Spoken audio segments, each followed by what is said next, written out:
Hey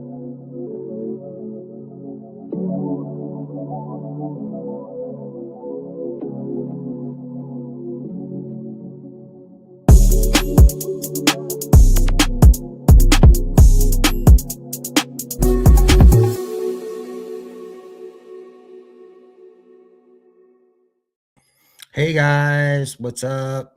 We're doing a quick live stream here, and I got a special guest with me today, Devon Gilliam. What's up, brother? What's up, homie? Thank you for having me. So I actually found Devon. He used to be called Northwoods Shaman, and I was doing like this research into DMT and stuff like that. And he has his video, and it showed up, and he's talking about his experiences with DMT and had like top 5 stories or whatever like that. And there was one story in particular where he's talking about he was doing DMT in his room and his dad came in and like busted in, but his dad didn't know. It was like this crazy thing, dude. And I was like cracking up. It was so hilarious. And I was like, oh my God, it was such an interesting story. I was like, subscribe. I have to subscribe to this guy.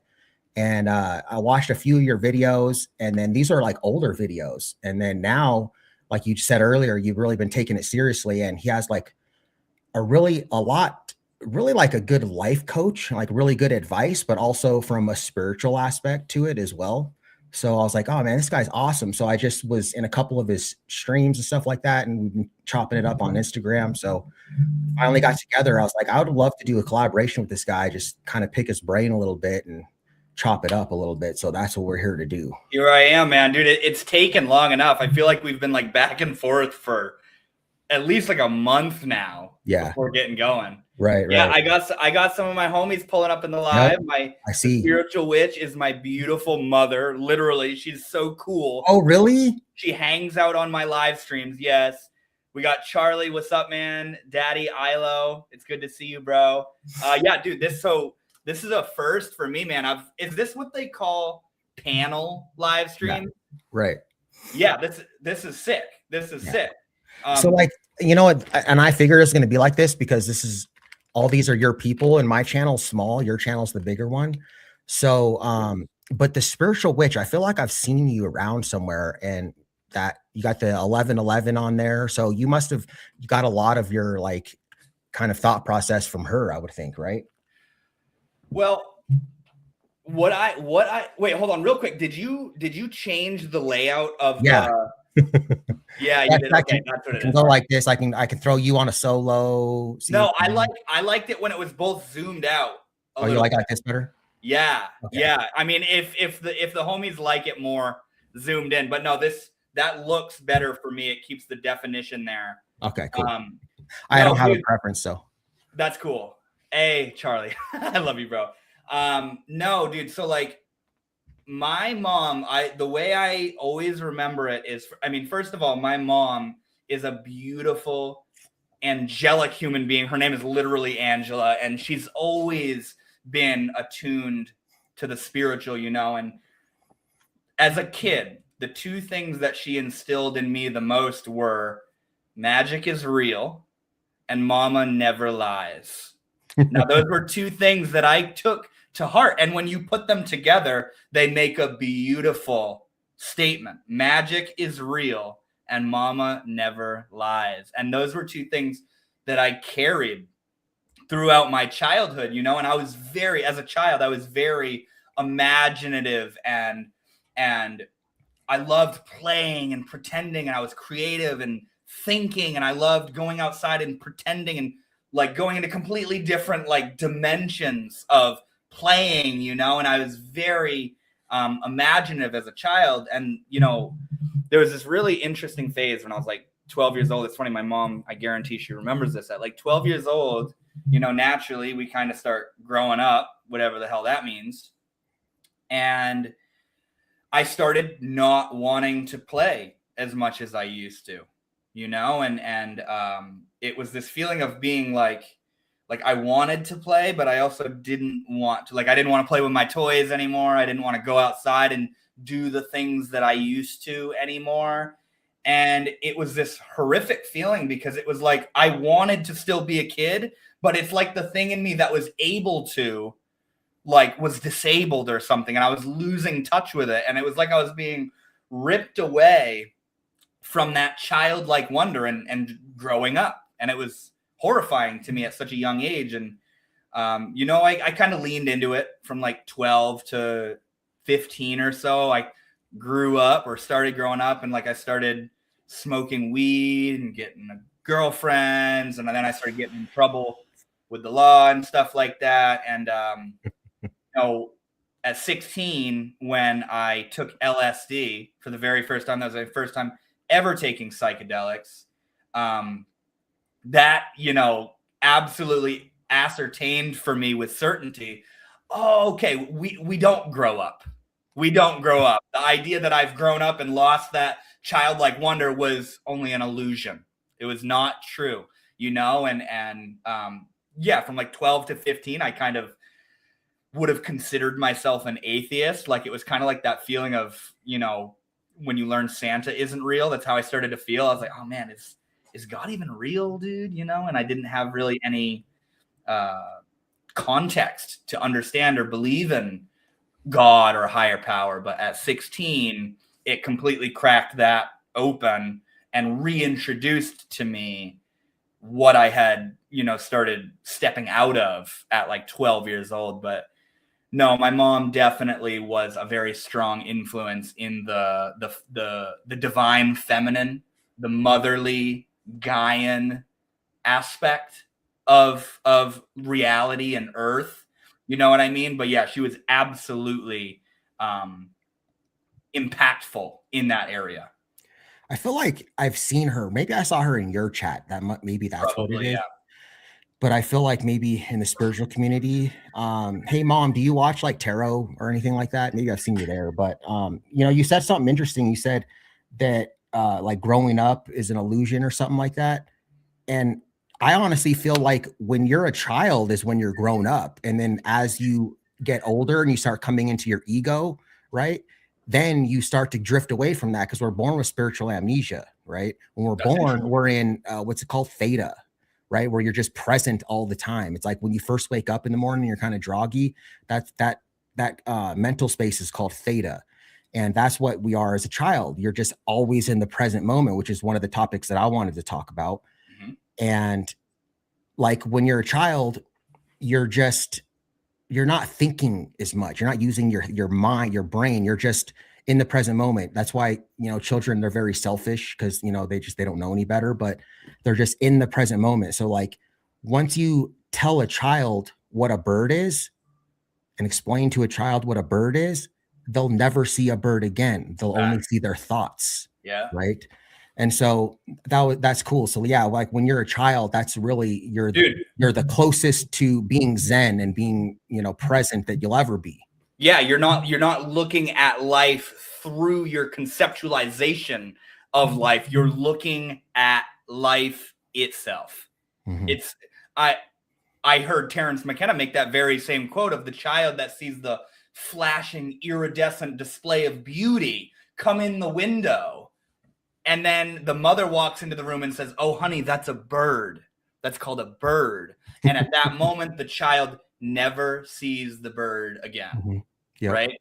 And dude, my mom, the spiritual witch, actually, we were just talking the other day, and she made a beautiful analogy of how, like, when we were kids, you know how when you're a kid, you go from video games to your toys to playing outside to taking a nap to different toys, and you're just next to the next to the next to the next to the next. Now, when you're playing video games and you get bored with the video game and you're about to go pick up the doll or the Matchbox car or whatever, do you think to yourself as a kid, man, I really hope when I go play with that Matchbox car, it's fulfilling.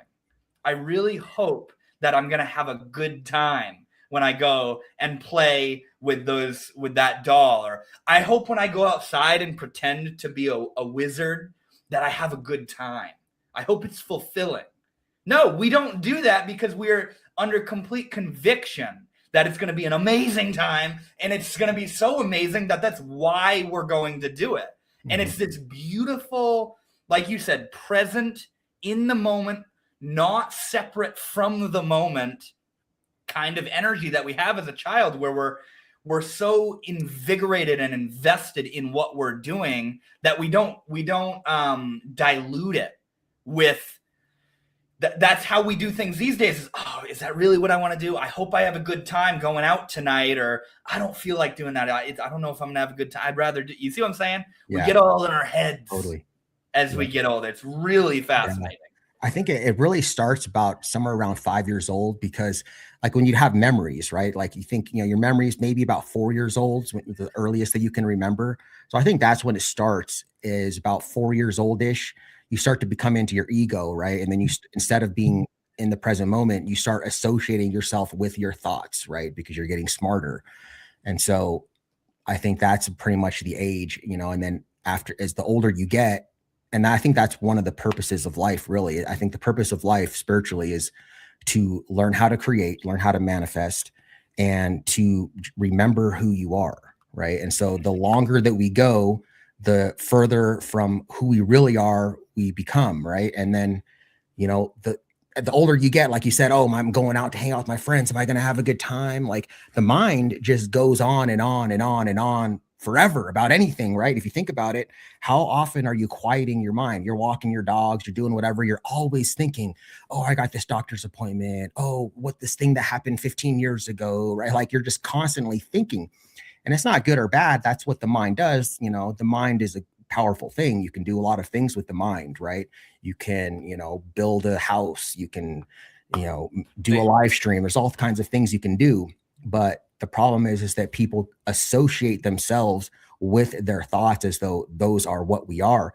And you're talking about playing a video game. So like the way that I describe it is, when you're playing a video game, you can't just press a whole bunch of random buttons and beat the game, right? Because there's something else that's controlling the controller, right? You are the person holding it that's beating the game.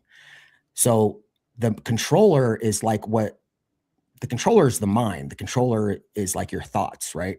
But the controller itself can't beat the game. There's got to be something else in charge of it that's going to beat the game. Have you ever read the book Psycho-Cybernetics? No, never read that. Dude, it's a very good book. First of all, I want to quote, there's a beautiful quote that says, the mind is a beautiful servant, but a lousy master. Mm-hmm. And like you were saying, how we associate ourselves with the mind, we lose our sovereignty into the mind. And the mind is often the what arises within the mind is often a result of external circumstances, of somebody pulls out in front of you, or your partner leaves you, or you get fired, or whatever's going on the outside usually is what stimulates the mind to be the way it is and to think the way it is, and also how that mind developed and was conditioned throughout its childhood. And when you lose your sovereignty, when you lose your sense of self and independence into that mind, whatever the mind says goes. So if somebody pulls out in front of you and can I swear? Yeah. If somebody pulls out in front of you and it pisses you off, or let's put it like this. If somebody pulls out in front of you and the mind reacts to it, you have no freedom from that. So you're pissed, right? Yeah. So yeah, the mind is a beautiful servant but a lousy master. And the way you described it, like a controller, is beautiful, because that's what made me think of Psycho-Cybernetics. It's essentially a book talking about how our life, and this has majorly to do with manifestation, right? Our life is determined and built upon our self-image, where our life is like a shadow being cast by our internal concept of who we think we are, where you think, I'm a 9-to-5 worker. I'm not worthy of love. I'll never be physically fit. I'll never be financially free. This is what I'm capable of. My dreams are unrealistic. That's a framework. That's a self-image. And you can see that what you're feeding into your mind, because those thoughts aren't your mind. Those thoughts are your prompts. You're adding prompts into the mind. You're saying, I will never be worthy of love. That's a prompt that you put into the mind, like a controller. You control the mind saying, I will never be worthy of love. Yeah. And the way Maxwell Maltz, the author of Psycho-Cybernetics, describes it is the mind, your body and mind work like a heat-seeking missile that goes towards the designated target that you give it. So you're not the body and mind. You are an operant power behind the mind that's inputting prompts. So when you say, I'll never be worthy of love, that's the designated target of the heat-seeking missile of your body and mind. And your body and mind work together in tandem with each other to keep you on course with the goal that you're putting into the system. Yeah. So your mind and body is going to work together to make sure you're never fucking worthy. Yes. Love, right? That's good. Yeah, I like that. And like if you think I'll never be physically fit, like I'll never be able to lose weight, that's a prompt you're putting into your mind and body, and your mind and body goes, okay, we're never going to lose weight. So what's it going to do? It's going to feel unmotivated when it thinks about going to the gym. It might not even go to the gym because it doesn't even think it's possible, right? It's going to, when it does go to the gym, it's going to drag itself along and fill itself with all these unpleasurable emotions, because the prompt that you've fed in behind it is, I will never be able to lose this weight. So your mind and body keeps you on course with what you believe to be true. And if that isn't the fundamental framework and basis of manifestation, I don't know what is. Of you attract into your life what you believe to be true, you know? Yeah, I never thought about that and putting it that way as a prompt, you know what I mean? Like, because this is a simulation. So it's just like you're programming your mind just to put that on into default, you know what I mean? Real quick, guys, everyone who's in here that's on the Empirical Miracle channel, make sure you guys subscribe to Devon Gilliam, formerly known as Northwoods Shaman. And then all of Devon's people, if you like anything that I have to say, feel free to subscribe. I would appreciate it.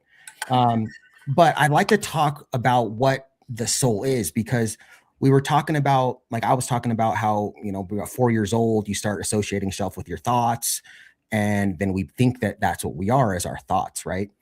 But we're not our thoughts. So what are we then? So what we are is a soul. Like a lot of people know that, right? So we're a 3-part triune being. We're body, mind, and soul, right? But the body and the mind are just possessions we have. They're not actually who we are. Like when you see an astronaut, no one says, hey, look, guys, look at the spacesuit.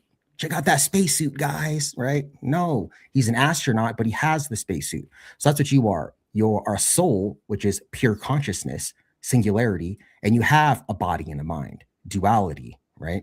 So the 3D reality that we live in is dualistic by nature. Hot, cold, up, down, left, right, you, me, male, female, right? It goes on and on. Everything has duality, or as Einstein would say, the theory of relativity. Everything is relative to something else. So you are pure consciousness. And the thing about when you're a child is going back to being into what you are, being present, is just being present during the day. Like when you're a child, is soul stuff. So like when you're sitting there and you're cooking dinner, and I'm talking about the mind just goes on, and you're sitting there cutting vegetables and you're thinking about this and thinking about that. That's like a perfect time to just be present, right? Like when I'm walking my dogs, I try to do it. I'll catch myself thinking about things, and I'll be present. And what is being present? Some of you guys might ask. All it is if you're cutting vegetables while you're dinner, you're noticing the feel of cutting through the carrot, right? You're listening to the sound of it hitting the cutting board. You're in the present moment. If you're driving, you're noticing the feel of your hand on the steering wheel, right? You're not just thinking about this, that, and the other thing. You're just in the present moment. That's what being present is. That's what you are. That is aligning with your soul.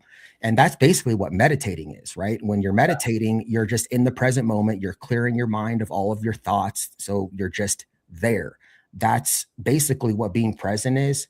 If you're trying to be present throughout the day, it's just like meditating all day, right? And so like meditation is like the core of it. It's like the big thing, you know, that's aligning yourself with your soul, with who you really are, bringing you back, remembering who you really are. And then being present throughout the day, it's like, you know, it's just extra. It's like drinking the protein shake. Like, you know, you got to eat your steak and your chicken or whatever, get your protein and go work out. Like that's the meditation. But then like the protein shake is just like being present throughout the day, right? That's so fascinating, man. Yeah, like many people have a misconception of what meditation is. Like when I say meditation, people usually think of sitting in the lotus position, meditating. But what does that mean? And like you said, meditation is a way of being, you know, and in an even more interesting way, meditation isn't even something you're doing. Meditation is a natural result of being present, right? Yeah. You don't meditate. Meditation arises naturally when you align yourself in the present moment. And you know, you talk about tuning into the soul and becoming aware of the soul. A lot of people never touch into that. That's why a lot of people don't even think the soul exists and don't think the divine exists and don't think God exists and all this kind of stuff. And, you know, science is soulless and all this kind of stuff. It's because the soul is so subtle. The soul lies right behind the conceptual mind. The soul is what you truly are, you know, and we could get into an interesting conversation because I don't know what your thoughts are on reincarnation and this kind of stuff, but when I hear the word soul, I usually think of this being that follows through the reincarnative lifetimes, you know, but I don't know really how I feel about that, you know, and when I think of a soul, what I think of is who we truly are, which is available right now. And I can't really account for if it's experienced past lives and if it's to continue, right? But what I do understand is that there is a level of our existence that is more real right behind the conceptualization of who we think we are. And meditation is the door into that, you know? And I learned about meditation through Eastern philosophy of Hinduism, Buddhism, you know, Zen, Taoism, these kinds of things. And they're, you know, like when we learn about meditating, the idea is to focus on one thing. You focus on your breath, you focus on the feeling of the air coming in your nose and out your nose. You focus on a candle flame, you focus on the repetition of a mantra like Om. It's all about bring it into one thing. And why is that? Because when the mind focuses on one thing, it's so interesting. Like you ever been in a room reading and there's a clock ticking in the background, but you don't hear the ticking of the clock because you're focused on reading. So while you're reading, the ticking of the clock doesn't exist, but it does, but you're not tending to the hearing of your ears. So the ticking of the clock no longer exists for you because you've withdrawn your awareness from your ears because of that one pointedness on the book. And when you meditate properly, when you focus on that one thing properly, your senses begin to withdraw from the sense objects. So when people say the idea of meditation is to stop thinking, good luck trying to sit down and stop thinking. You need to know what to do and how to do it. And it's not like, once again, in the same way, meditation isn't something you do. It's a result.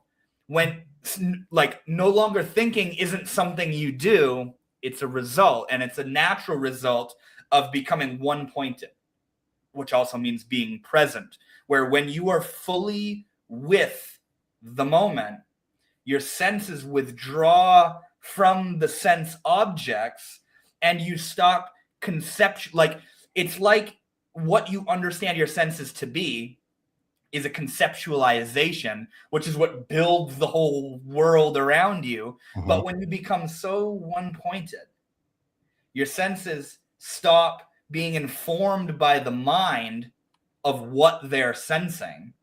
And so this is where you start saying things like, you just are. Everything just is. And that is who you are. And it's a very good luck trying to maintain that state, right? That's why we practice meditation. And you come out of a 5-10 minute, maybe 30-minute state of that, and you go, damn, that was a fucking good meditation. Like it worked. Yep. And it feels good. And like, so it's hard. Yeah, it's like working out, you know, like it's hard to get going and get motivated, right? And you hate going. It's like a freight train, you know, it's hard to get going.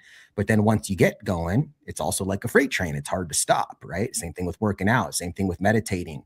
And it feels so good. And you said something that struck a chord with me. You said it just is, or you just are. And it was like, I think that philosopher, Descartes or something like that, the guy who said, I think, therefore I am, right? Which is a misconception because he's associating thinking with being, right? But it's really, I am, therefore I am, right? That's yes, dude, I love that. Have you ever heard of Ram Dass? No. Wait, so, I think I have. That sounds familiar. I love the way you said that. No. He has a quote exactly about that. He says that's not true. What's going on is I am, and there are thoughts. Yeah. That's it. I am, yeah. And there's all these thoughts here. Yep. Not because I think I am. No. How are you even aware there's thoughts? Because I am. Yeah. And there are thoughts, right? You see what I'm saying? Yeah. What you are is the consciousness. That's exactly what you are. It's just the consciousness, dude, not the thoughts themselves, like not your personality. Oh, you told that funny joke. Ha ha ha ha. And like, that's just something that you have, that you possess, right? It's not actually what you are. What's so beautiful, man, is the reason, you know, with what I just said about like meditating and becoming one-pointed and realizing I just am. You might think like, what the hell is the point of that? How is that practical in day-to-day life? It's practical because like when you exercise, you're literally like doing these micro tears to your body. And that's not when you're growing. When you grow is when you're laying in bed, fucking sleeping, not doing shit, because your body naturally is allowed to grow from the action that you put into it of the working out. When you meditate and when you can achieve that one-pointedness, the way I describe it is it's like your mind is able to go into neutral, like in a car. Like when you put your car in neutral, the gears disengage and the car is able to just roll. There's no resistance. There's no brakes. The gears aren't holding it. It goes into neutral. All the gears disengage and it's able to just roll. And the mind, because we're so overinvested and busy in the mind, we get all bent out of shape, right? But when you learn how to extricate yourself from the mind, you give your mind the space that it needs to heal. Like being in the mind 24/7 is like fucking pumping iron 24/7. And if you don't have a way of being able to rest, your mind is not able to heal itself, and it will heal itself naturally. Like the mind gets such a fucking bad rap, like all the ego and the mind. No. We're just giving it all the power, all the attention, feeding all this negative shit into it. And it's just going, okay, yeah, all right, we're not good enough. I hate them, this, that. Like it's just going crazy. And when you learn how to meditate, when you learn how to become one-pointed, the mind is able to naturally unravel all the shit you've created. So that's the benefit of meditation. Like it does feel good, and it gives you the space, or it gives your mind the space it needs to begin to relax, you know?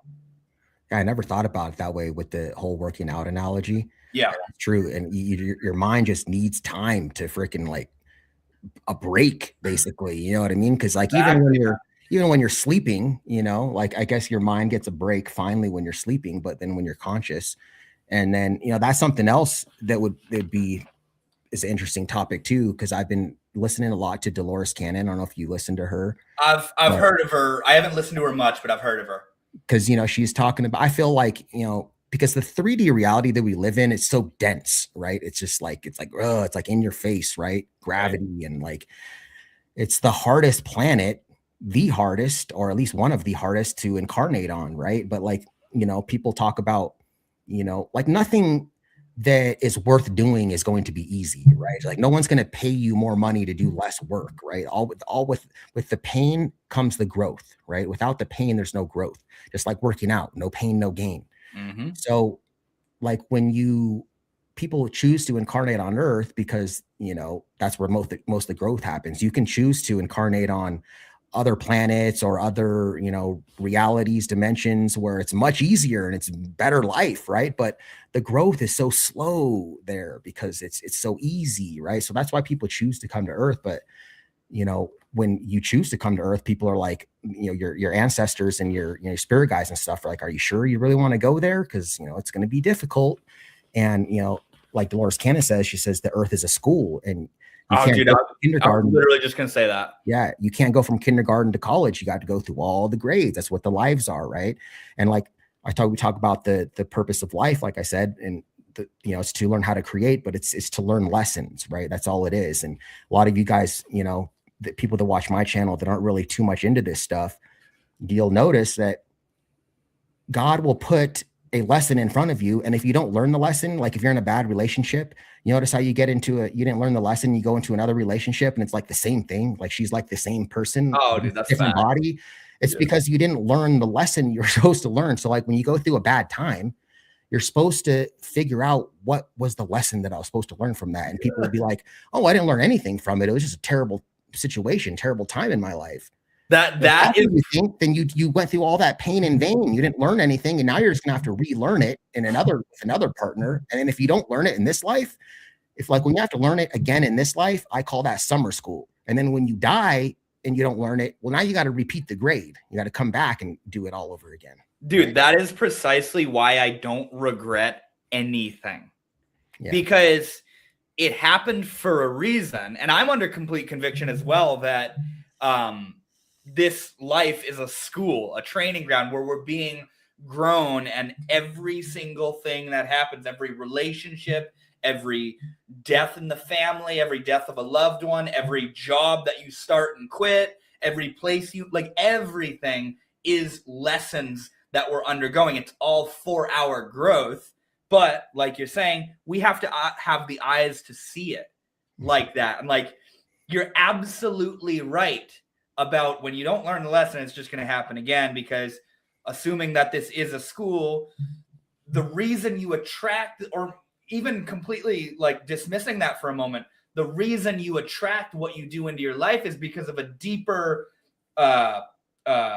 code and framework that you have within you, which is what's bringing all these things into your life, where the reason you're attracted to a certain person is because of a deeper code within you that you have yet to realize. And then you have a surprise Pikachu face when they fuck you over and cheat on you and leave you. You're like, oh, why did they do that? Well, because you're attracted to people who do that to you, right? And that's the hard truth to understand, you know, where it's gonna keep happening until you learn the lesson. And like I've had, like in the area of relationships in particular, I've learned a major lesson within the last year or so about why I've been attracting the same kinds of people I have into my life, you know, and yeah, just real quick talking about like if you're in third grade, why you're not gonna move on to fourth grade until you pass the test in third grade. And like, imagine if the teacher was like, you failed the test, but we're gonna move you on just because you deserve, like, you'd move through your whole life not knowing shit. But the teacher, because they're a teacher, says, no, you're not going to move on to fourth grade until you pass the test here in third grade. So they're going to keep serving it up again and again and again until you fucking get it, you know? And that's a blessing, because imagine we just get moved right on, not being held accountable for the things that we're attracting into our life and the lessons that we're refusing to recognize and learn, you know? And people get into this, pity state too. Oh, poor me, poor me. Why is this happening to me? And like people don't even realize that that's your thoughts. You're letting your mind take over right now. You're getting out of Zen, out of pure consciousness. And people don't realize that they literally chose this. Like you had your life plan and you're up there with your spirit guides. Okay, this is what's going to happen. You're going to meet this person. This person's going to teach you this, right? You can have this karmic partner, right? So like you chose all of these things that are bad to happen to you. You know what I mean? And you took on, this is my mission. I'm going to do this thing. And so when really bad things happen to people, like, horrendous things, those are brave souls that chose to go through that life experience. I think what's really hard for people when it comes to that is their lack of ability to account for that decision they made in that higher dimension with their spirit guides. Like, I'm one of the most far out people you'll talk to. So, when I hear that stuff, it's like, yeah, that absolutely could be the case. But we aren't able to account for that happening. So a lot of people have a hard time understanding that they made decisions and chose to come into the lives that they did, and like another thing, people that think that if God existed, suffering wouldn't. That's a huge one. A huge one is, if God exists, why is there so much suffering on the planet? It's a good question, but what you're postulating and saying that is, me as a human would design reality differently. I know better than God. Mm-hmm. If I were God, I'd make everything euphorically fucking blissful 24/7.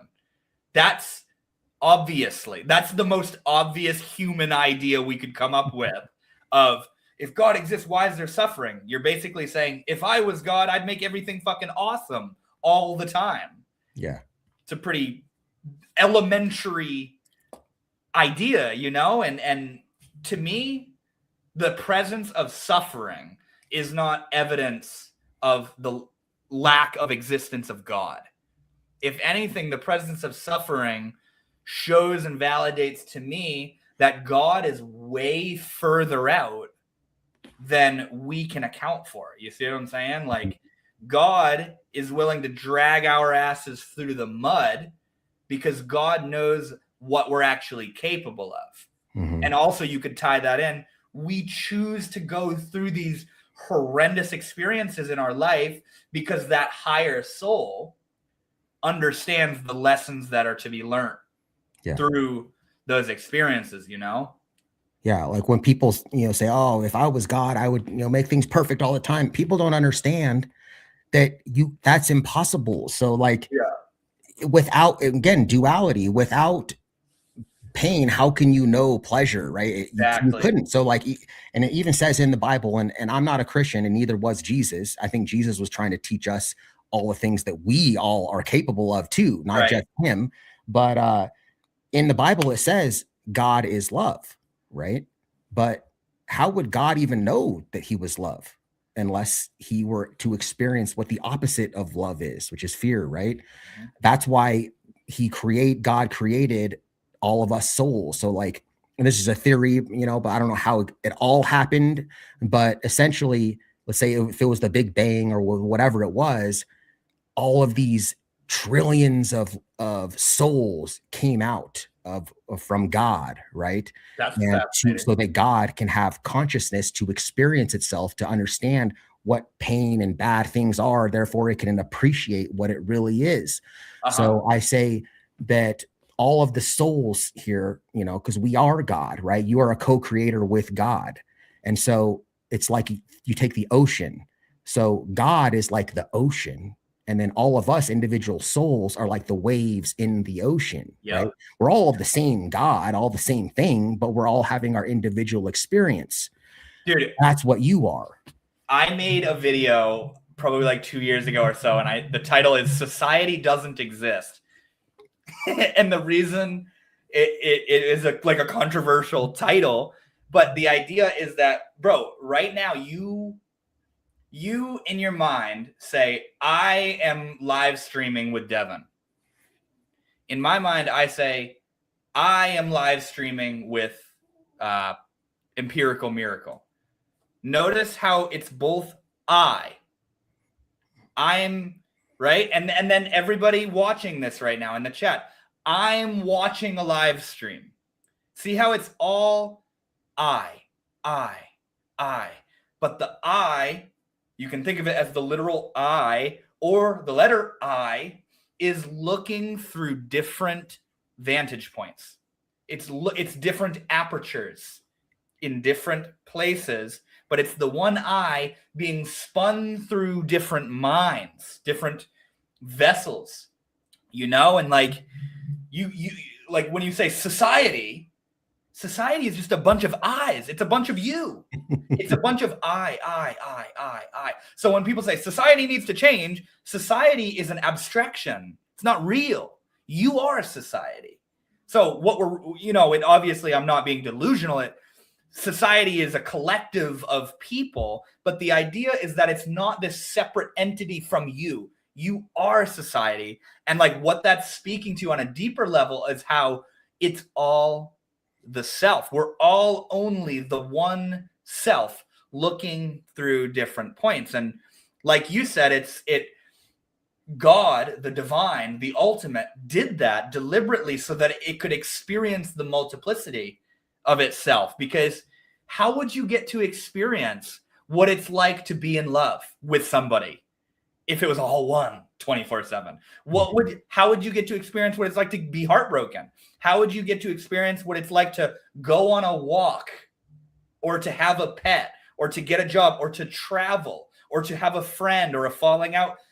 Everything is only able to happen because of duality, because of multiplicity. And like, I think a lot of spiritual individuals can get really caught up in the unity because it's beautiful to recognize it, but it's almost like you come up, you like come up from underwater, you take a breath of fresh air in the unity, and then you realize that the multiplicity is like the celebration of the one divine that you and everything is, right? It's not a mistake, Yeah. Your mom said something a little bit earlier. She said, victim mentality makes me crazy. And oh my God. So I can already tell that that Devon, you and I, we're soulmates, because you have tons of soulmates. Those soulmates aren't always romantic, but we were definitely aligned. We're supposed to meet each other, right? Yeah, got a crush on you, bud. But like a lot of people think that soulmates are romantic, right? But Yep. They don't have to be. I mean, you have hundreds of soulmates. You meet them all the time, right? Right. But so anyways, we're vibrating on a similar frequency. And I can tell the same thing about your mom when she makes comments like that, because I can't stand victim mentality. Because you were in the beginning of the stream, you're talking about, manifestation and, I'm not worthy of love and stuff. And, victim mentality, that I see it all over, like all of a sudden we're like the most racist country in the world. Like, are we more racist now than we were in the 60s? I mean, it's weird. And like in the 90s, when I was a kid, like I don't remember it being that racist, but all of a sudden we're more racist now. But this victim mentality that people have, it's like fighting for peace is like shouting for silence. It only gives you more of it, what you don't want. Right. That's what I think that the victim mentality does. It perpetuates it. It's like, that's so true. That's even Morgan true. Freeman said, well, how are you going to get rid of racism? He said, I'm just going to stop talking about it.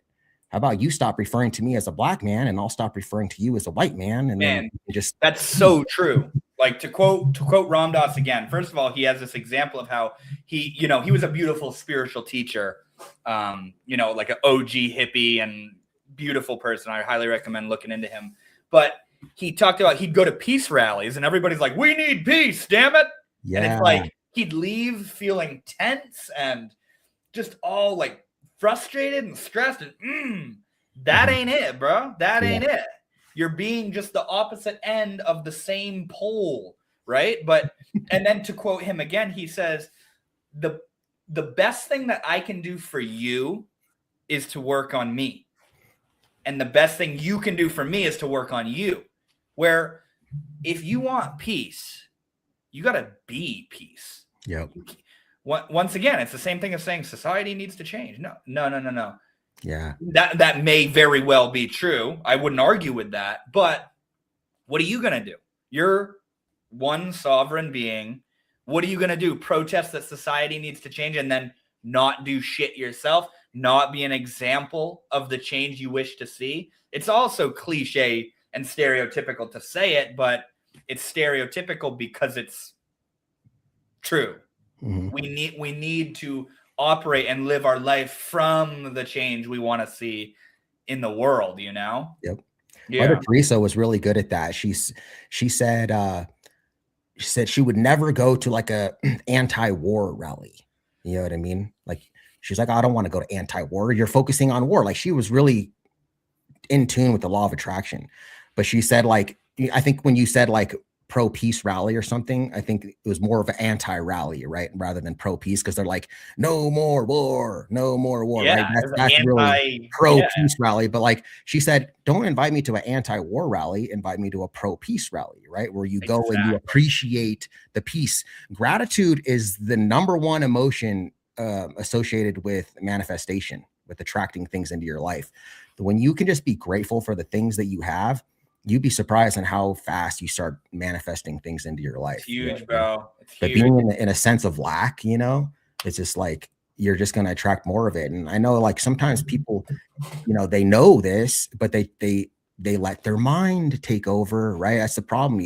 Whenever you start thinking, okay, I know how the law of attraction works, but I start letting my mind take over in it, and then I start thinking that I'm my thoughts and stuff, and you know, this is bad and this is bad. And even when you're meditating, you know, like you can meditate in a freaking at a baseball game, dude. Like could be, well, I can't do that because you know it's too loud, it's bad, right? It's bad. Like, or no, it just is. Reminds me of the example of the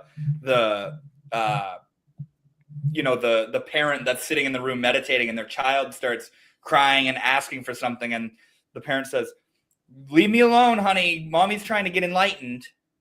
Like, your enlightenment, your awakening does not come, your awakening comes through your life, not in spite of it.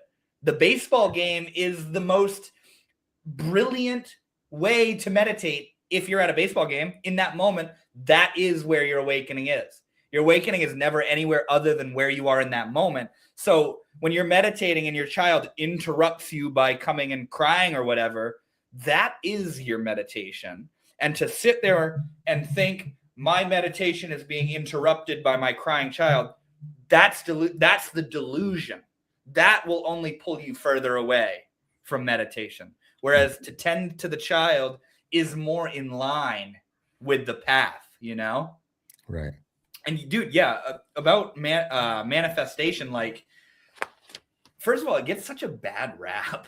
It gets such a, like, I'll be honest, within the last year, I've really leaned in to manifestation and understood it from a completely different standpoint, you know? But prior to that, I kind of looked down on manifestation and the law of attraction because I was such a whacked out, like, Eastern philosophy, non-duality Hindu dude that I was like, why would I want to manifest my desires? What I want to do is get rid of my desires so that I can become one, right? Like, that was the narrative I had. And I was like, I don't want to get caught up trying to fulfill my desires. I want to stop wanting so much and therefore get the same result of fulfillment, you know? But there's a beautiful quote. It says, your desires are God's desires. What you want is like a thread of excitement. It's the path.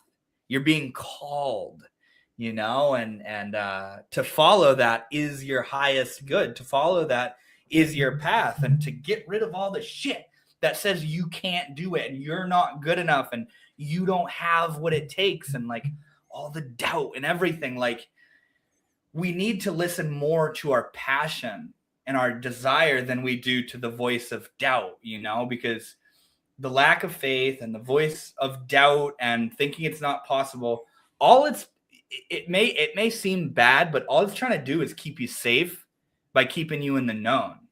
You know what I mean? It's trying to keep you in the familiar, because in the familiar, everything's predictable.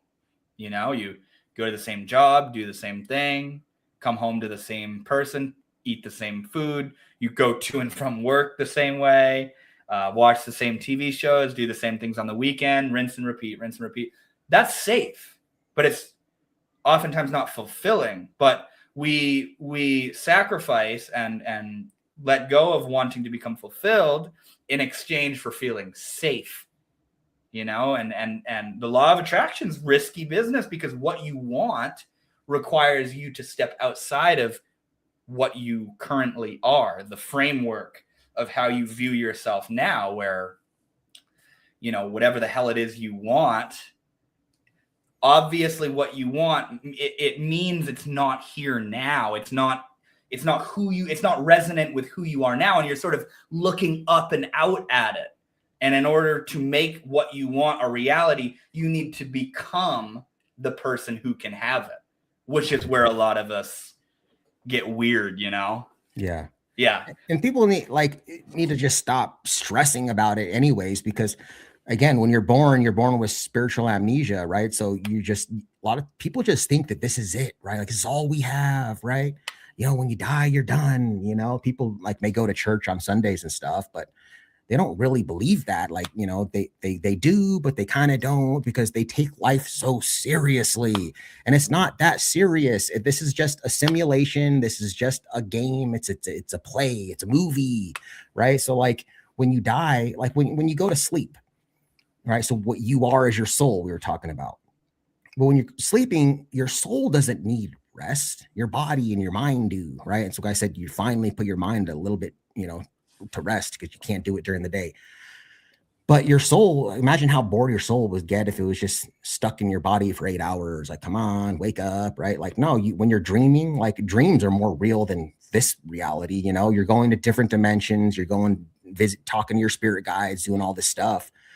But don't take life so seriously, because it's really just a simulation, right? Like when you die, you're going to be like, oh my God. It's like when you wake up from a bad dream, you know, and you're like, oh my God, that was so scary. That was so real. Oh, thank God it was just a dream. That's what I think it's going to be like when I die. I'm going to be like, oh my God, I took that so seriously. It was just a play. It was just a movie. Where do you think you'll be? Will you be like, who will it be that's going, oh my God, like, where will you be? What do you think? When you die? Yeah. I don't think there's anywhere to be or to go. I think that you just are going to be. You just are, like you said, you just is. And right? And all of the tensions and illusions that we created in this life will naturally like resolve, which will result in that, oh my God, like, yeah, no, you're going to be who you really are when you die. Like, oh, okay, yeah. I'm consciousness. You know, I'm not Christopher, right? I'm not Empirical Miracle, right? I'm not Denver Metro Audits. That's just my ego. Those are just things, you know. That's not who you really are. You really are just pure consciousness. And you're like, oh, okay, now I remember who I am. Okay, you know, that's nothing. How did you get into this stuff, man?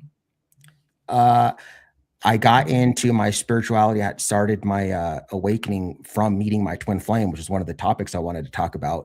So I met her, and I didn't even know what a twin flame was. And the twin flame journey really is just the true spiritual journey. That's all it is. It's a forced spiritual awakening. So we started having problems, like, you know, if you know how much you know about twin flame journeys, but they start running because there's a divine masculine and divine feminine.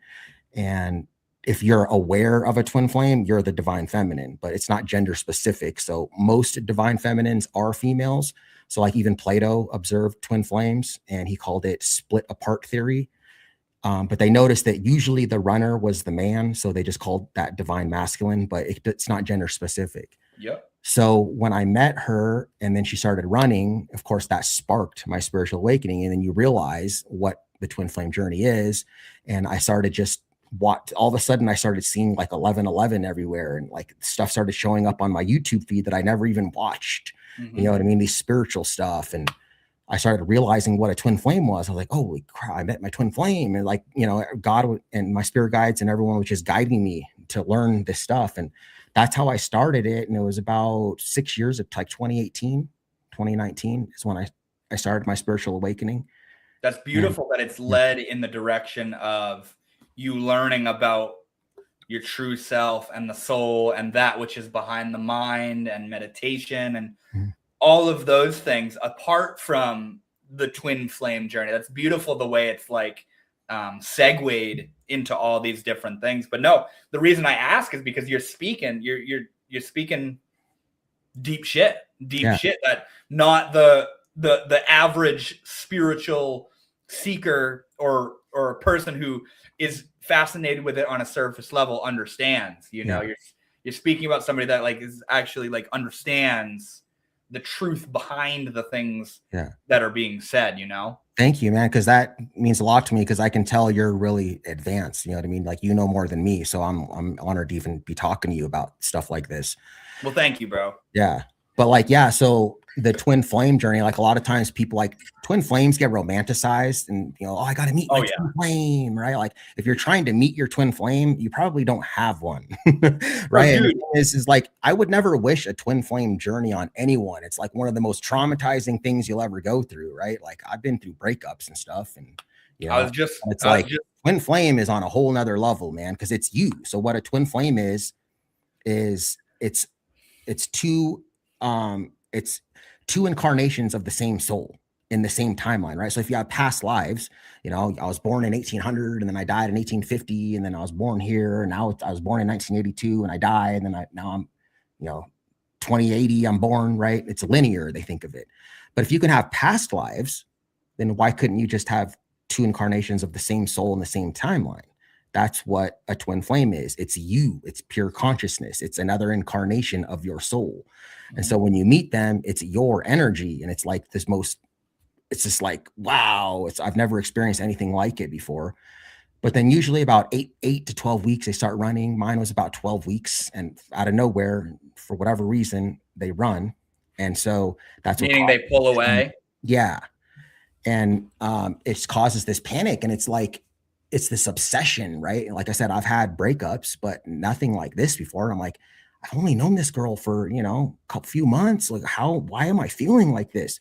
And it's like this obsession, right? You like check their Facebook like 80 times a day. And it's like, you just never get out of it. And what happens is if you don't start meditating and do soul stuff, because they're your soul. So if you want to get out of this, you have to do soul stuff. I love that. You'll be stuck in that cycle for the rest of your life of just being obsessed with them, right?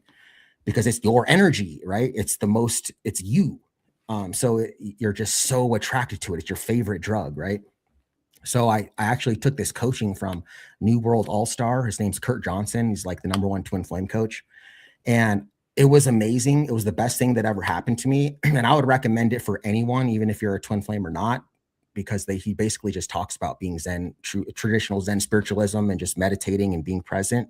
And that's what you have to do if you want your twin flame to come back, is shift the focus of your attention to the present, right? Soul stuff, right? And then the more you obsess with them, it pushes them away, because like a twin flame, so you have like a battery has a positive and negative polarity, right? Or like a magnetic field. So as the divine feminine, you are you're the positive polarity to the soul, and the divine masculine is the negative polarity to the soul. But if you look at like a battery or like magnetic field or whatever, positive energy goes from positive to negative, right? It doesn't go from negative to positive. It goes like positive, like a AA battery, positive and negative. The energy goes one way, all the way down, right? Your energy is always going to the negative. So if you're the positive polarity of the soul, your energy is always going to them.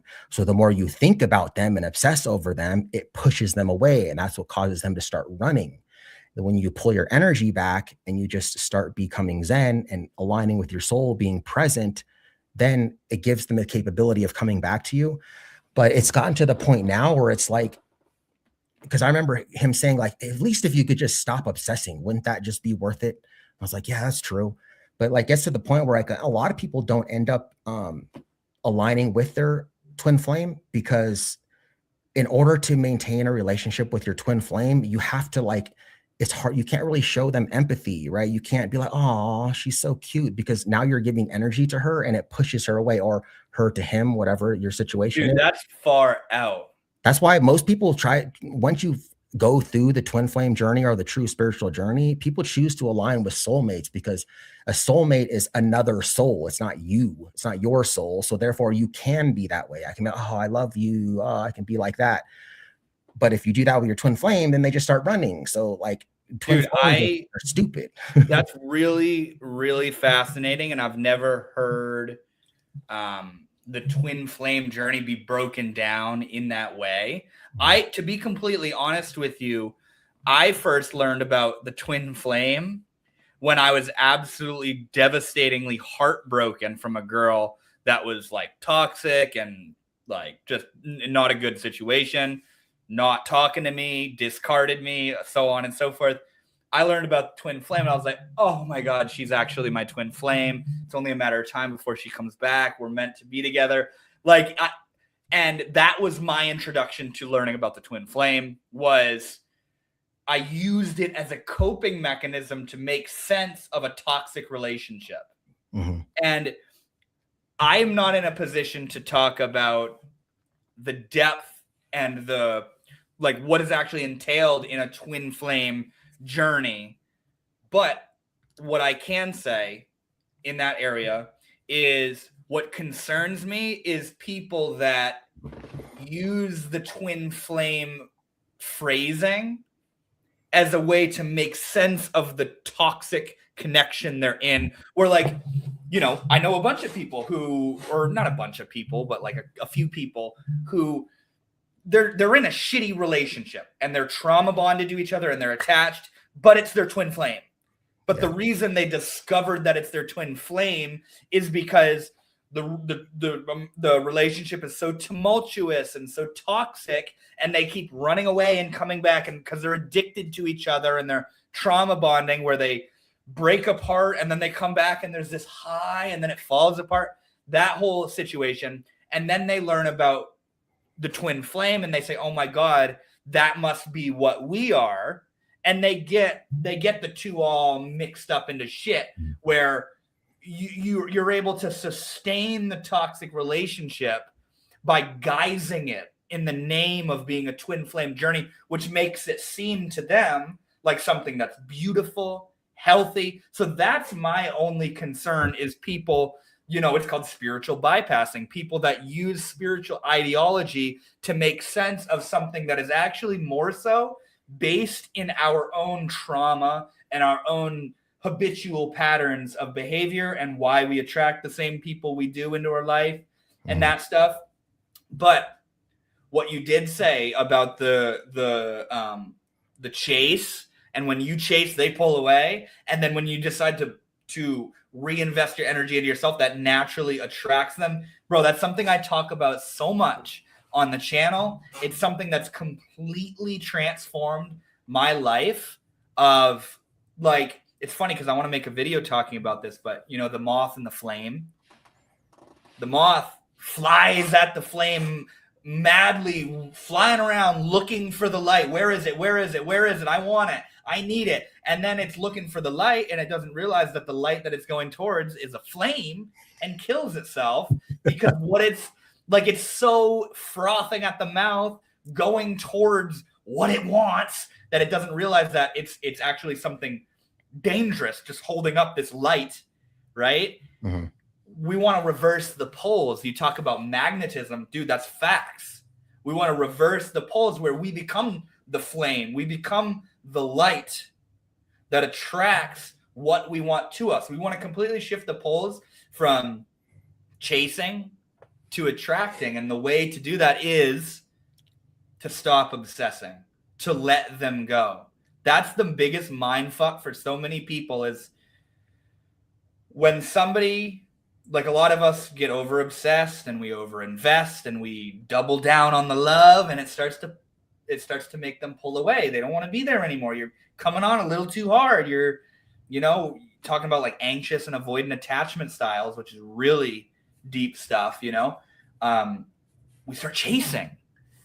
Please don't go. I need you, right? And they pull away. So when they pull away, we have this knee-jerk reaction to think, well, they've pulled away. What I need to do is chase harder. I need to go get them. I need to really remind them of who they're pulling away from. Like we're so, you know, we need this. Like this is a beautiful, remember all those times, you know, and we try to convince them and we chase them and we try to coerce them into choosing us, but that just pushes them away further. You get in this game of chase where you just forever push them away. But yeah, the biggest mind fuck is realizing that when they pull away, if you want them to come back, you have to let them go. You have to let them go away and reinvest your energy back into yourself, to pull the energy back into yourself. Because like, if you think of the chase, when you are chasing somebody, they're moving away from you. But when you stop chasing them, they don't have to run from anything anymore. You just hold where you're at. It's chasing. You stop and they're like, oh, I don't have to run. Yeah. And so you freeze the chase in time. They don't have to run from you anymore. So the moment you stop running at them, there's no reason for them to run away. So they stop right there. And it's in that environment where both of you are, it's like fertile environment, fertile soil for both of you to reclaim your power. The one that was being the person you were chasing doesn't have to run away anymore. They feel safe, grounded. You aren't chasing them anymore. It's okay that they're going away. You don't need them to come back when you really let go. And in that, it allows the dynamic of chasing to resolve itself, you know, and that allows clarity to be reborn, where out of that, there is the possibility of reconnection and reattraction. And you're reattracting as two grounded individuals. You're not reinvesting yourself with each other out of desperation and like sort of a relapse back to what used to be. You're coming back together from an entirely new standpoint, you know? Yeah. And that sounds really more even just like social dynamics than anything, but that's just human behavior, and especially from men to women. So like a lot of times, you know, because girls always initiate the breakups, at least like 90% of the time. I mean, I don't know. Really? I mean, think about it. Any girlfriend that you've had, have you ever broken up with a girl ever? Honestly, I mean, not on paper, but there was somebody who, like, you know the term situationship? Yeah. She wanted to fuck around with me, but not be in a connection. And so I had to push her out of my life. That's what woke me up. You know what I'm saying? Yeah. Like recently. So it wasn't like I broke up with her. I wanted a connection. Yeah. She wanted to just like be together, but not be together. Yeah. And I realized that I couldn't do that. So I guess I broke up with her, but there wasn't. Typically the girl, like women initiate like 80% or something like that. 70% of divorces. Yeah. I've never broken up with a girl ever. I always have gotten broken up with. Yeah. But the thing is, like, if people are having problems and the guy is like, oh man, you know, I love her. How do I get her back? I got to profess my love to her, right? Yeah. And grand gestures. Women don't like that, dude. Like women want alpha men, right? They want leaders, right? Because it's hardwired into our brains from tribal times when it was just 50 to 100 people, right? And people know, my audience is already going to know where I'm going because I've said this so many times, but your audience hasn't heard me say this. 99% of the human existence has been in 50 to 100 people tribes, right? We've only had this population explosion within the last few hundred years. So our minds haven't had time, our brains haven't had time to evolve, right? To live with 8 billion people. So in tribal times, the people, the women were aligning themselves with the tribal leader or the tribal leader's friends, because that ensures their survival in the species, right? They're not going to go for, you know, the loser guy. They need someone strong to protect them, right? So that's what women are looking for today too. It's the same thing. They want a leader of men, right? A leader, a protector of their loved ones, all these traits. Attraction is not a choice. So when they see a man that's like begging and, oh, please take me back, I love you and all that, like it really just repulses them. They don't want to be with you anymore, right? So you got to keep that in mind too. Very true. There's a lot of like misinformation, you know, on the internet about twin flames and stuff. And really, like a lot of these people that talk about twin flames, they're just talking about soulmates. And there's some people like the twin flame couple and all that. And like, they're just soulmates. Like they think that And they're twin flames. like you No. said, people use it as a romanticization Yeah. where it makes you feel closer, you know? So that's part of it too. Yeah. And like you said, it gives people also a lot of ways to justify being into a toxic relationship. Yeah. Oh, it's my twin flame, you know, because twin flame relationships often are kind of toxic though, too. You know what I mean? Right? They are naturally like that. But people just think, oh, it's got to be my twin flame. So I gotta, you know, I'm meant to be with them. And in reality, if you really are a twin flame, which is very rare, guys, it's very rare to be an actual twin flame. That the true purpose isn't to be with your twin flame. You can be with your twin flame. It's possible. It does happen. But like I said, it's not going to be the way you want it to be. It's going to be, like I said, you can't really just show too much emotion towards them where it pushes them away, because it's your energy. It's your soul. So if you look at the positive going to the negative, positive polarity going to the negative polarity, that's like you chasing and them running, right? So a lot of people, the true reason you meet your twin flame, if you have one, it's just it's a forced spiritual awakening. It's what it is. So this is the twin flame. This is what it is. Okay. So you have two different things. So this is this right here. Okay. We have a soul, and then you have a body and a mind. Okay. 3-part triune being, remember? So soul, body, mind. That's what you are, right? So right here, you have soulmates, right? You have a soul, body, mind, and a soul, body, mind. That's a soulmate. Then down here is a twin flame. So you have a soul, and then a body, a mind, and a body and a mind. Okay. That's the difference, guys. So you put it for people who are visual, right? So, but you know, like I said, I know now that like I have no interest anymore. It's like in being with my twin flame, I'm kind of like glad that that's over. Wait, so yeah, what is the situation right now? Do you guys are you guys together? Do you live together? No, we're in separation, and we've been in separation for a long time. And like the thing is too, if you're a divine feminine, right, male or female, if you know about a twin flame and you're the one that's doing the chasing, then you're the divine feminine. Okay. The divine feminine is the knowing. You're the positive polarity to the soul. You're the knowing. The masculine is the understanding, right? They're a different polarity, right? So if you try to tell, we're twin flames, babe, we're twin flames, like all you're going to do is just push them away.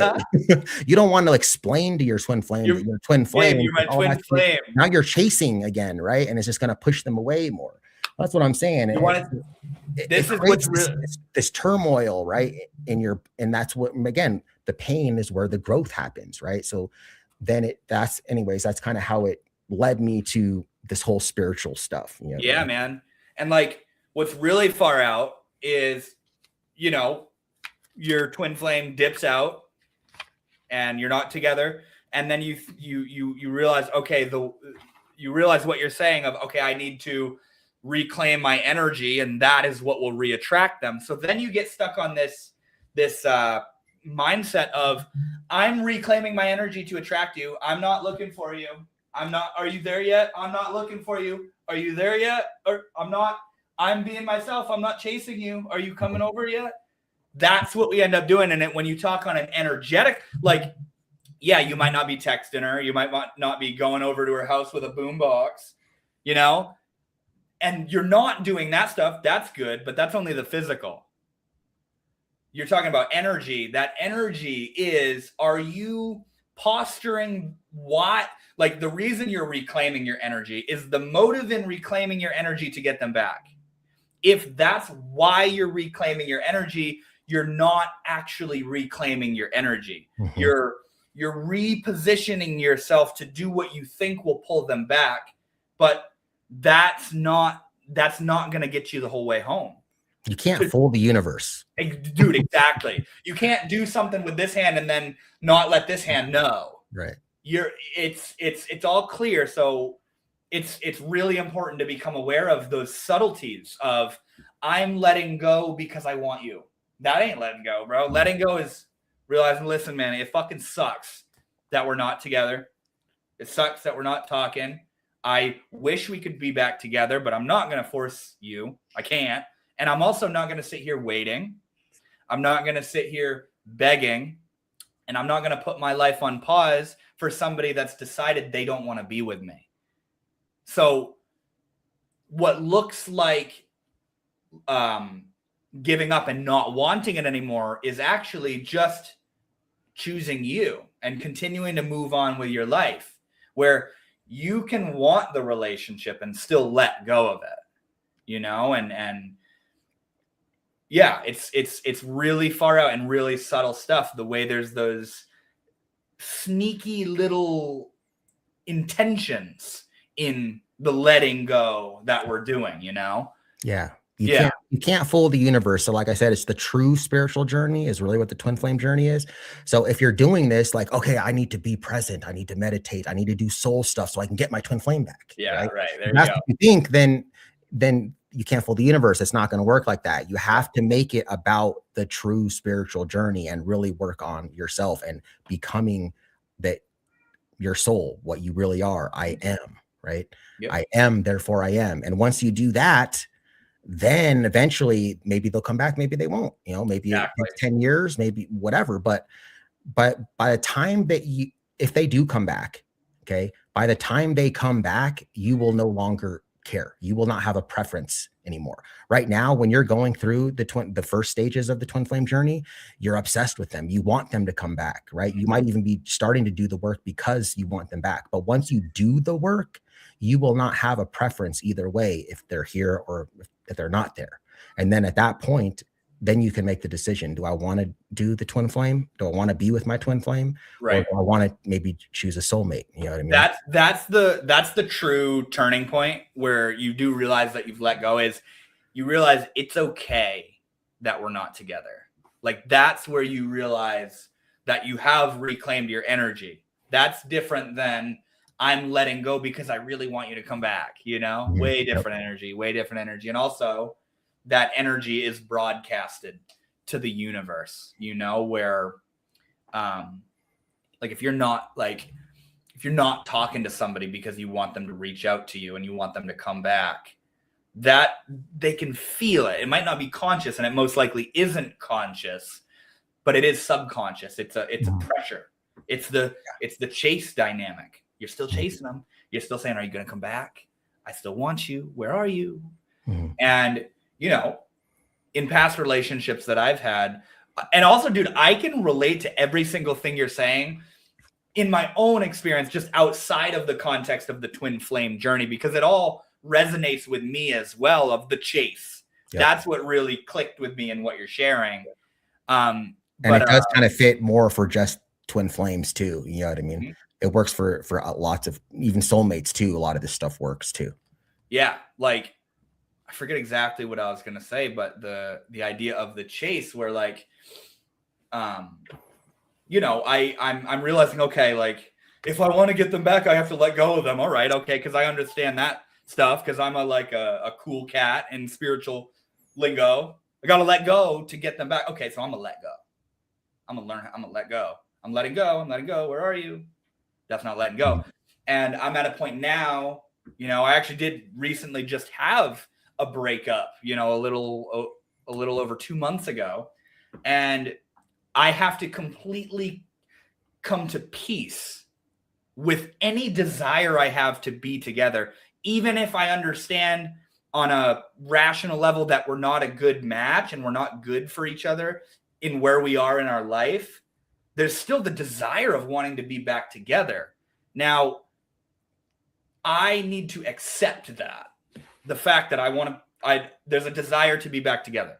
Even if I rationally understand I don't want to be together because it'll only make us hurt more, there's the desire. And to think, oh my God, because I have the desire, it'll never work out in the future. And she feels that energetically and she's pulling away because of it. I need to stop giving a fuck about that. Mm-hmm. That's letting go. Is that whole mental play of she feels what I'm feeling and because of that, it's pushing her. I need to come to peace with that energy and realize, listen, I'm not going to sit here and act like I don't fucking have a desire of us being back together. I loved the girl. And obviously we had an amazing time and it'd be cool to be back together. But then there's the part of me that understands, but that's probably not the best option.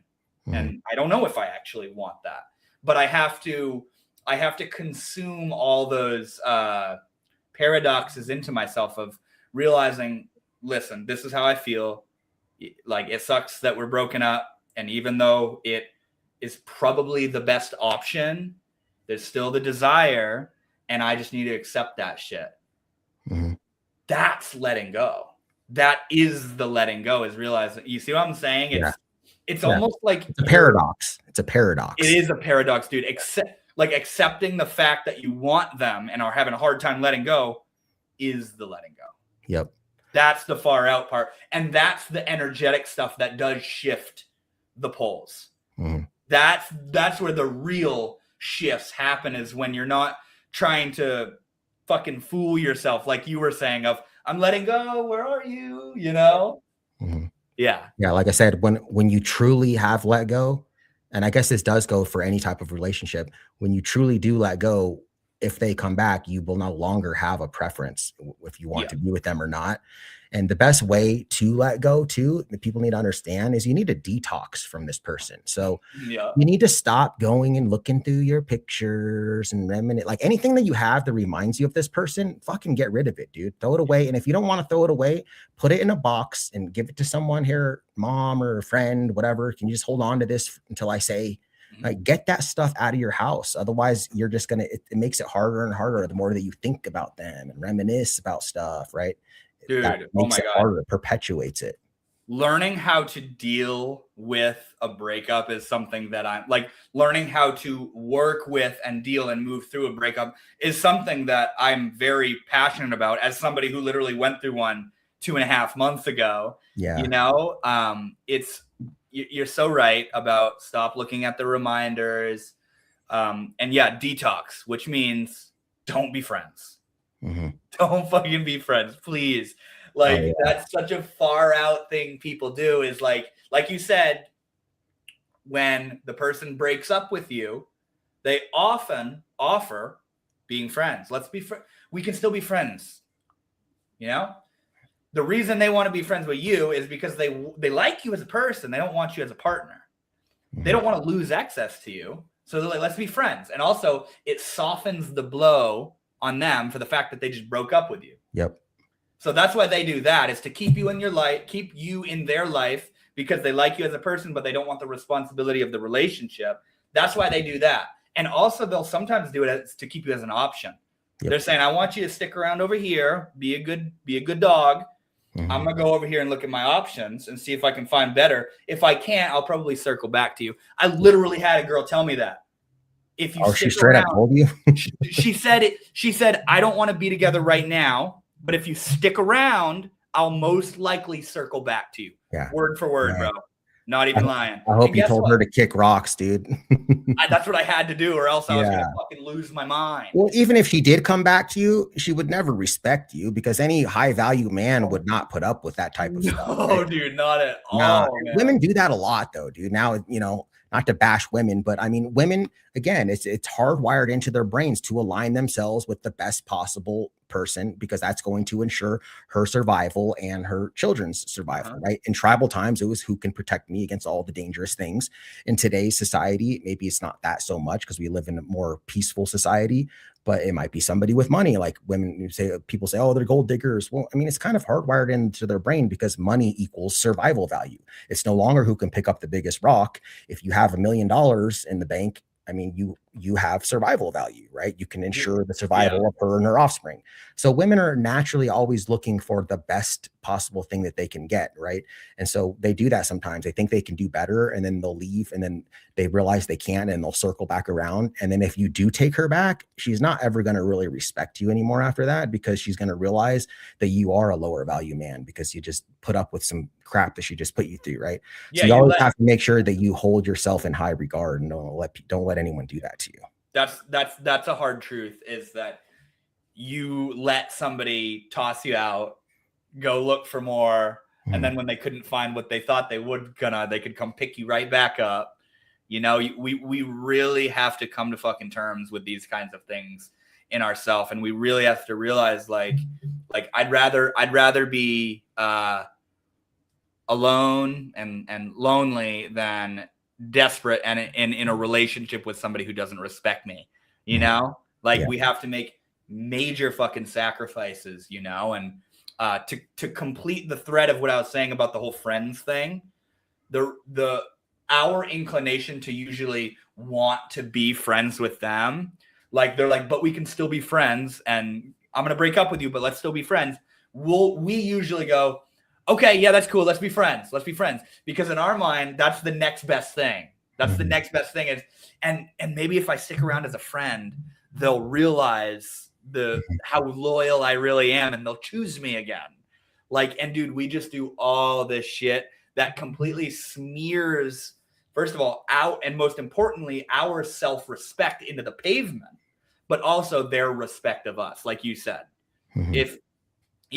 They'll stop respecting you, just like you said. And if they can drop you down, like let go of you and throw you away, and then come pick you back up when they're ready, even if they want you on, like you said, on a deep subconscious level, there's a lack of respect there, because it's like, damn, he really just took me back that easy. Yeah.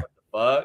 If you want to attract women, if you're a man watching this, work on yourself, right? That's what you need to do is work on yourself.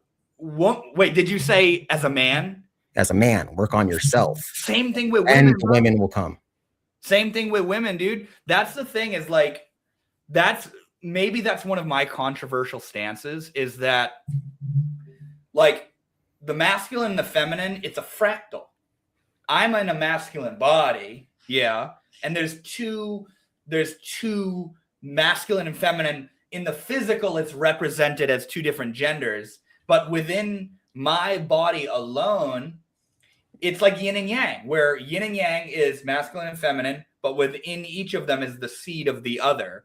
And like the outside world aside, dismissing everything else, me as a man, the man part is just my body, right? But within me is an equal swirling of masculine and feminine energy that, if I'm doing the work, as it's said in spiritual lingo, becomes balanced, where I am maybe in a way dominantly expressive in the masculine, but also I'm equally balanced with my inner feminine, you know? And then if you think about it, how the fuck is a man going to understand a woman if he himself doesn't have within him the prerequisite of feminine energy? And a lot of us are really bent out of shape in that area, where a man, God forbid he feels his feelings, God forbid he cries, he better show up stiff and true and strong, and I'm the man. And God forbid he's vulnerable, God forbid he's soft and romantic and loving and gentle, because that's not a man. And then a woman, God forbid a woman is assertive and independent and knows her shit and knows what she wants, right? Those are like the stereotypes of masculine and feminine exist within both of us. And I don't want a woman who's only the feminine. I want a woman who is feminine in dominance, right? But also possesses the seeds of the grounded masculine within her, you know? And assuming she's grounded in herself, she's not going to want me if I'm being just the man. She's going to want somebody who's grounded in both, you know?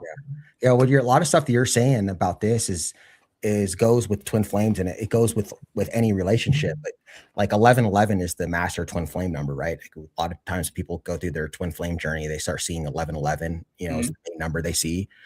So you have 1111, right?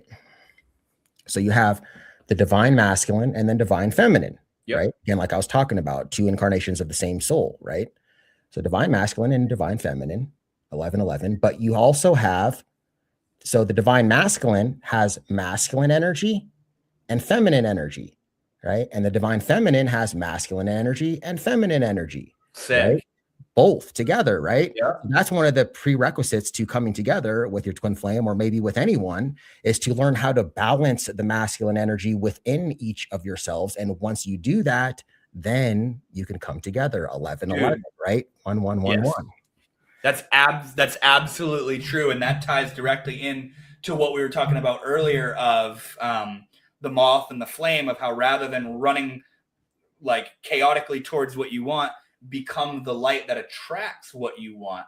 That's the same thing with twin flame and finding the one, right? Like maybe outside of, like for me, outside of the context of the twin flame journey in particular, people are like, how can I find the one? Where's the one for me? We're asking the wrong question. You know, you fucking pull up at the red light and you look over, you're like, is that my soulmate? Is that the one right there? The person crossing the road, you're like, is that them? At the cashier, you're like, are you my soulmate? Everybody, and I'm just using the word soulmate loosely, but right. we're looking wildly for the one, but we're not being the one. In order to find the one, and I'll even go out on a limb and say, in order for the one to exist, you need to be the one for them. Which means, like you said, balancing the masculine and feminine within you, and also to make that statement more understandable, working on yourself, prioritizing yourself, choosing yourself, following your passions, developing your purpose, living your life, doing what you love, creating a life built and oriented around what you love. That's how you find them. You don't find the one by going out of yourself and looking in every crack and crevice and every social situation. Is that them? Is that them? Is that them? It's okay to desire it. This is the paradox thing about letting go. It's okay to wonder. It's okay to desire the one, but don't put your life on hold waiting for them. Don't make the situation contingent on looking for the one. It's okay to want them, man, but like live your life alone. Like I think the depth to which a relationship is fulfilling is proportionate to the depth to which somebody alone is fulfilled. Yep. Where, you know, like if two people are desperately seeking each other, they basically just create one complete thing where you're my other half and I need you and we need each other. But if I myself am whole and complete and this girl over here is whole and complete and we come together, now we're two full ass cups that are overflowing into each other rather than two half full cups that complete one full cup, you know? Yep. 100%, dude. I've said that what you just said 1,000 times. And so I'm going to explain exactly what you just said in my own way. So maybe in case someone didn't get it, let's just hear a different way of explaining it. But you said like you're trying to find someone. Like you don't find the one, you attract the one. And how you attract the one, like you said, is working on yourself. So aligning yourself with the vibration of the person that you want, then that person has no choice, like attracts like, but to come into your life. So, and it's not just with relationships, it's with everything, right? Because people will say, oh, well, I'll be happy when I find this girlfriend, right? Or I'll be happy when I get this job or this raise. But that's not where happiness comes from. Happiness is not external to you, it's within. So once you are, remember I said gratitude is the number one emotion associated with attracting abundance. Once you become grateful for what you already have, then you're on that vibration. Now you can attract the better job or the girlfriend or whatever it is that you're looking for. It has to come from within. Once you're happy from within, now you can attract these things. So people are like, well, you know, I'll be happy when, if that's what you think, then you're never going to be happy. You're always going to be in this vibration of lack. So work on yourself, be grateful for what you already have. And then that stuff just comes to you naturally. Like when it comes to like girlfriends, I've never done like dating apps or anything like that, or like trying to go out looking for girlfriends. Like they just come to me, you know what I mean? It just happens organically. And that's the best way. So yeah, just same thing with what you said, you know what I mean? That's very true, man. Yeah, I'm in the same boat too. I've never looked for the one or even a partner. I've never looked for any of the partners I've had. They've all been right in front of me.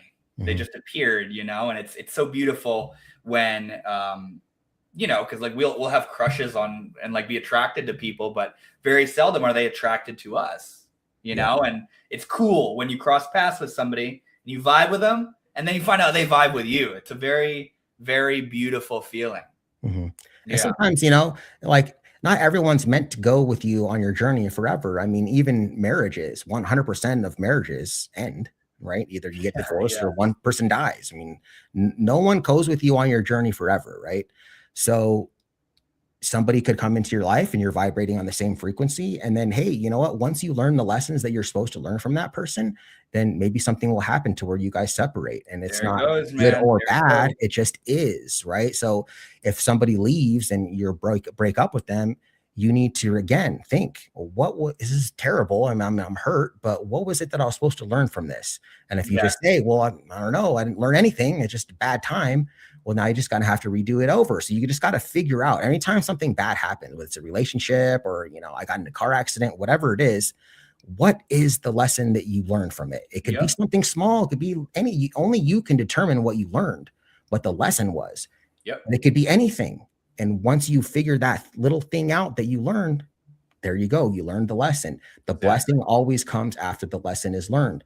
While you're learning the lesson, it's terrible, right?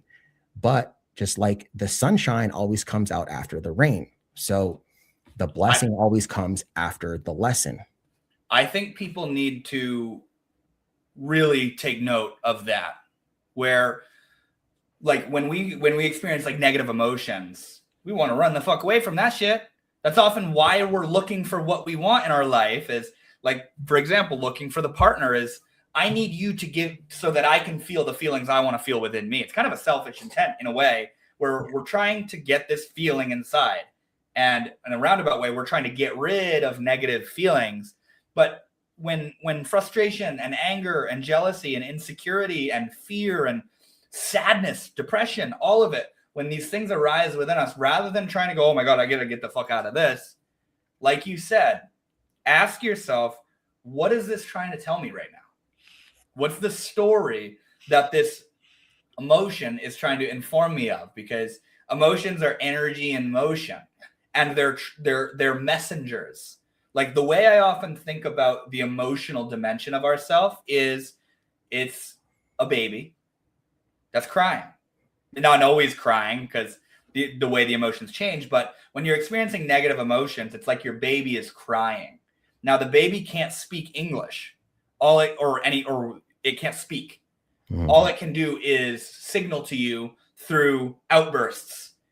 Your job as a parent is to figure out and troubleshoot, why is my baby crying right now?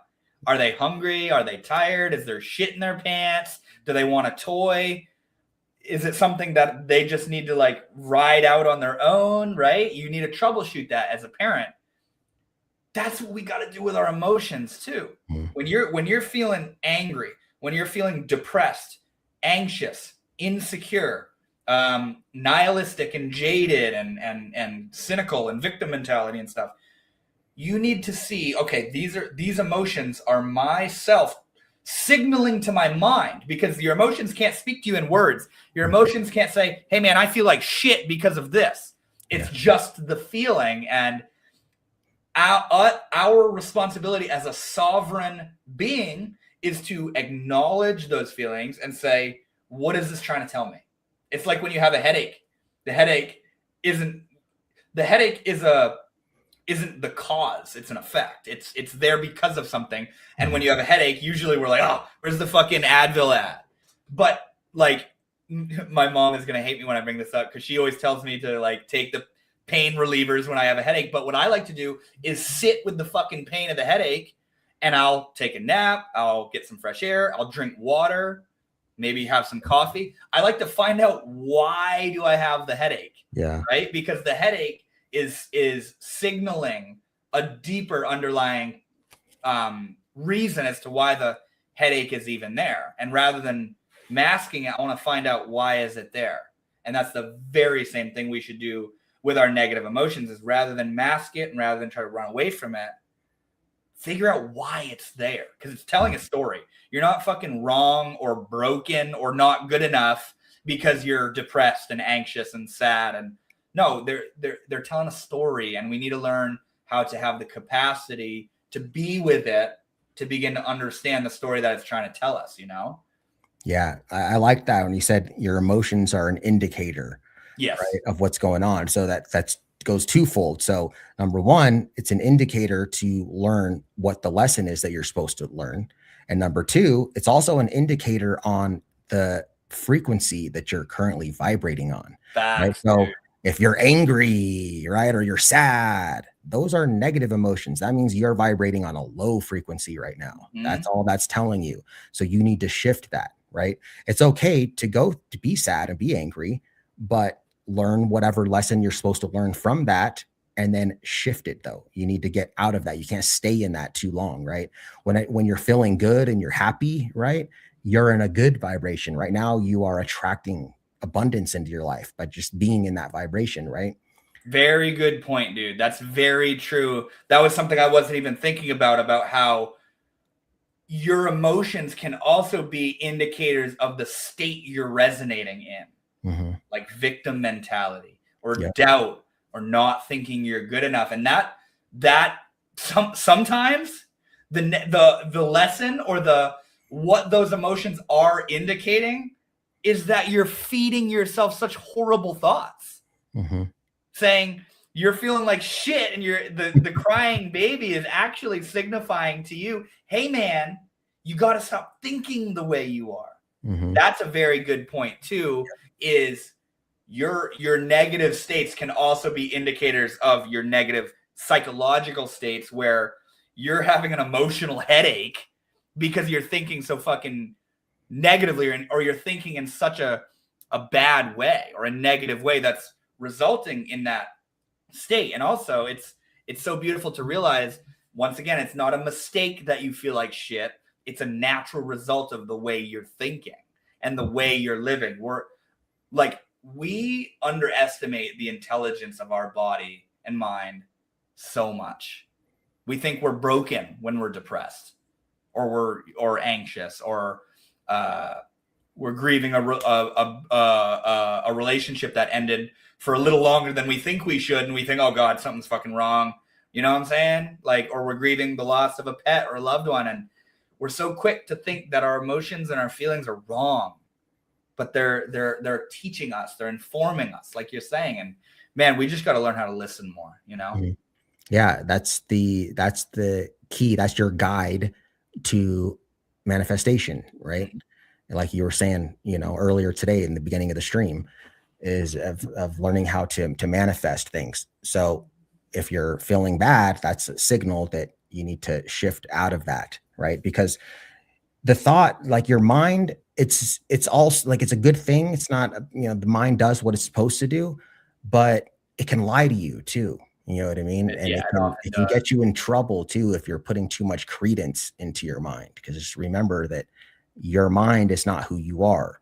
It's just something that you possess. That's all that it is, right? It's kind of like how AI will blow smoke up your ass if you don't tell it not to.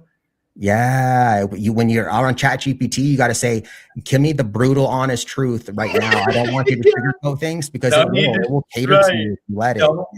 Don't fucking sugarcoat it. Don't lie. You see what I'm saying? That's what your mind will do. Your mind will lie to you and misinform you and lead you down a direction that you continue to feed into, and you end up in some pretty hardcore territory by doing that. Yep, absolutely. Yeah. What are you thinking, man? We're an hour and 43 minutes in. It's feeling pretty good. I was just thinking, that's funny because I was just thinking the same thing, bro. And great minds think alike, right? So, but would you like to give like final thoughts or anything like that? I would like to, anyone who's in here, I got Q the Audit in here. I got a couple people in here, Wade and John. Can you guys do me a favor? Go over to Devon's channel. And that Devon Gilliam is the name of his channel. Moderator, the Spiritual Witch. Can you do me a favor? Can you throw your son's link in the chat? And then mine also, if you can, if I have any I don't even think I have moderators in here. Let me give Q the Audit a wrench real quick. What is a referral? Oh, that's so she can throw mine in there in the chat too. Yeah. So if you guys would like to subscribe to me, all the people in Devon's chat, I would appreciate it if you think that I had anything half intelligent to say. Dude, no, this has been an absolutely incredible time. Appreciate it if you think that I had anything. That's so cool, man. I could come in here and throw my channel. 1 second, I'll do it real quick. There, I just gave Q the audit a wrench. There it is. I think it'll show up there. Yeah, it's clickable. Cool. Yep, that was me. I just commented the link to my YouTube channel. So yeah, anybody that's hanging out that wants to come check me out, you can come hang out for a bit. Yeah, I post content every week about a lot of what we just talked about. So yeah, anybody that's here, I'd love to see you there and hang out. And I hope you guys enjoy the content. If you do, come check it out. What's your name, by the way, bro? Christopher. Thank you so much for inviting me on, man. It took long enough. I know. No, it was cool, man. Thanks for coming up, dude. Absolutely. So, guys, you can find Devon on YouTube. He's also on Instagram. Do you have any other social medias? Yeah, I got TikTok. On TikTok, my username is Devon Gilliam. On Instagram, it's Devon Gilliam. And it's Gilliam, like William with a G, not Gillian. That's completely okay. But yeah, on Instagram, it's Devon Gilliam.yt. And then on YouTube, it's just Devon Gilliam. Yeah. So go ahead and give them a subscribe and then leave them a comment too to let them know that I sent you. Hell yeah, yeah. And then thanks, Daddy Yellow.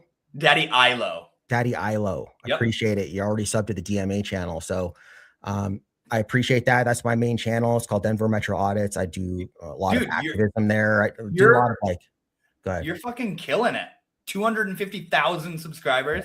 Thank you, man. Are you full time with that? Yeah. Oh my God. Let's go, dude. Yeah. So that's incredible. I do a lot of, like cop watching, First Amendment audits, but I also do interviews of public officials or police officers. I speak at city council meetings. I do all kinds of different types of activism. So homie, that's absolutely incredible. And I am so proud of you. Thanks, bro. And I wanted, go ahead. Sorry. Yeah. For making that a reality. That's something that I'm, you talk about manifesting and dreams and goals. That's what I'm working on right now is completely going all in and full time on YouTube and as a coach and working with people doing what I love, and to be communicating with somebody who's living the dream of what I have right now of being a full-time content creator. It's really cool, man. It's really cool. Cool, man. Thanks. And I wanted to say too, because this correlates with what we were talking about shifting the focus of your attention to the present and meditating and being present, like in theta, like you're a child, right? And that is actually how I started the DMA channel, is because sometimes when you're just so desperate, you know what I mean? Like life's going so bad, you just have to take a risk and you're just willing to take a risk for anything, right? And I was so depressed with my life and I was going through the twin flame journey, right? And I was just starting to learn how to separate and to meditate and become part of my soul, be present. Yep. And I just had this inclination. I was like, you know what? I hate being an electrician. I'm going to do something else. Like, I'm just going to put it all on the line. Forget it, dude. It's all or nothing. You know what I mean? And I just started the DMA channel. It was right when I started this aligning with my soul thing. It just happened, right? Wow. Because the soul is to knowing, like the mind is to understanding, but the soul is to knowing, right? Like knowing is singularity, right? The mind is duality, right? So that is how I started the DMA channel, and I just knew that, and it kind of just worked out. You know what I mean? So that is, if there's one thing that I teach on this channel, the Empirical Miracle channel, the main thing out of everything I teach is to be present. I honestly feel like meditating and being present, shift the focus of your attention to the present. Just that alone, and your life will start taking off. You'll have no choice because you will automatically align with your soul, which means you will be automatically on a higher vibration. Read The Power of Now by Eckhart Tolle. Yeah, okay? My mom has that book, bro. Yes, that alone, by being present, that alone puts you on a higher vibration by itself. Therefore, you will attract things into your life. So that's my one piece of advice. So that's absolutely incredible, man. That's so beautiful. Thanks. Thank you. So thanks everyone for coming in. I appreciate you guys. Thanks, Devon, for coming up, man. And we'll have to do this again, bro, for sure. Oh, dude, I would love to. It was a great time. I was a little like, I didn't know what was happening tonight. I didn't know about it being live on my YouTube, and this is literally our first time ever meeting, and it's live on YouTube. I know. Which is really cool, man. But you know, you talk about taking risks and leaps of faith, and living in the feeling of being the person you want to be. And that's it, is, hey man, doing a live stream and doing a collab with somebody I've never talked to. Let's do it. Let's step outside that comfort zone, man. And I'm all for it. And I had an amazing time, and we will absolutely do it again. Cool, man. Thanks. I appreciate it. And I knew that I was going to resonate with you anyways, just from watching your videos on YouTube and stuff. I was like, yeah, that's why I didn't have any hesitation. No, it absolutely is a match, bro. Cool. Yeah. All right, guys, everyone have a great night. Be safe tonight. It's New Year's. So tomorrow is going to be, what's the year going to be? No. Today's not New Year's. You're a month behind, dog. Dude, I was thinking that it's New Year's. Today's the 31st. Bro, January 31st. You're so fucking present that your timeline is starting to stumble into the future, dude. Wow. That's funny, man. All right, guys, we'll just forget that ever happened. That's hilarious. Have a great night, though. Be safe, though. It is Saturday night, so do I hit leave studio to leave? I'm gonna end it. Stick around. After I get a little outro, it's going to play, and then I'll chop it up with you backstage. All right, guys. Have a great night. Peace. See you guys.